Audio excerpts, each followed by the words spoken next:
Stress and স্ট্রেনের একটা problem দেখো। A steel rail 15 meter long at 30 degree Celsius এবং no expansion gap between the two rails. Calculate stress induced the rail when temperature is 45 degree Celsius. তাহলে temperature increase কত হলো? Increase in temperature capital T is equal to 45 degree minus আমার 30 degree, এখানে হচ্ছে 15 degree Celsius আমাদের temperature increase হলো। আচ্ছা, এখান থেকে দেখো ইনক্রিজ ইন লেন্থ তাহলে আমরা ক্যালকুলেট করি। ইনক্রিজ ইন লেন্থ কতটুকু? লেন্থ ইনক্রিজ হয়েছে। লেন্থ ইনক্রিজকে আমরা ডেল্টা এল যদি এখানে লেট করে নিই তাহলে কী হবে? ইনিশিয়াল লেন্থ ইনটু এখানে কোফিশিয়েন্ট অফ লিনিয়ার এক্সপেনশান, তাহলে alpha S into temperature increase.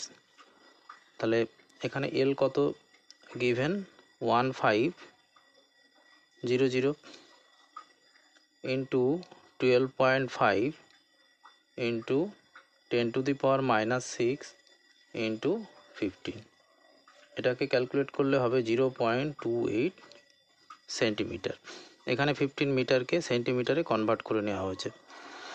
R alpha is coefficient of expansion of steel এইটা গিভেন, আর টি হচ্ছে আমার এখানে কত বেরিয়েছিল? 15। এই 15 বসিয়ে দেওয়া হয়েছে। আচ্ছা, স্ট্রেন এবার আমরা ক্যালকুলেট করব। স্ট্রেন কত? Strain E is equal to change in length divided by original length. Change in length কত বেরোলো এখানে? 0.28 divided by original length 1500 centimetre. এটা করলে হবে 1.87 ইন্টু 10 টু দি পাওয়ার -4। এবার আমরা স্ট্রেস কতটা প্রডিউস হলো সেটা বের করব।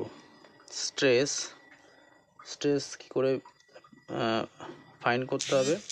স্ট্রেস হচ্ছে স্ট্রেন, আমরা জানি strain into modulus of elasticity of still.